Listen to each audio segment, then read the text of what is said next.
We thank Dr. King for being with us, and I want to just challenge some of our Caucasian viewers. I admit that I have been greatly distressed at points over the fact that so many African Americans are, without question, pro-life. They are in favor of marriage being between one man and one woman, right? But then they still vote party line Democrat. They support what are arguably candidates that are hostile to Christianity applied to public policy. Some of them are just flat out godless. And yet, so many African Americans keep voting for them.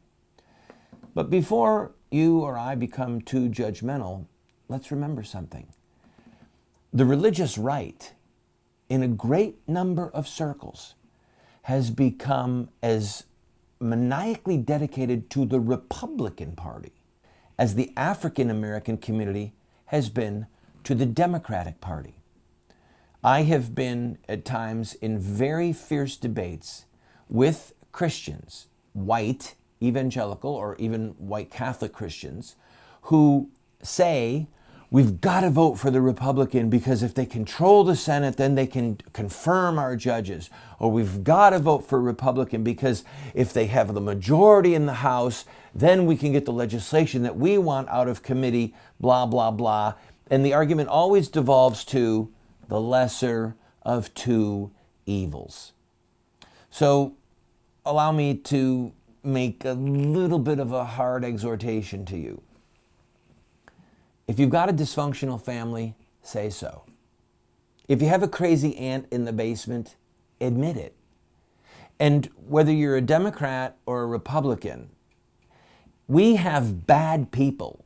We have people who are promoting immoral, even godless policies in both parties.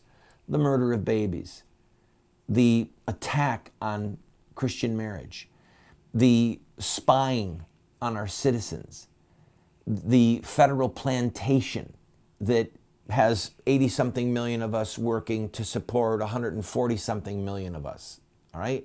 We have grave problems, and these things are happening from the leaders and the members of both parties. It's time that we put principle first. We have to not show blind loyalty to the crazy aunt in the basement. We have to say, we have a crazy aunt in the basement and we're not giving her the keys to the car and we're not going to let her define our family's agenda. So if you're a Republican or a Democrat, be willing to break rank with your party, be willing to break rank with your candidates and say, no, I will put principle first. And if that means I cross party line to vote for somebody, that's what I'm going to do.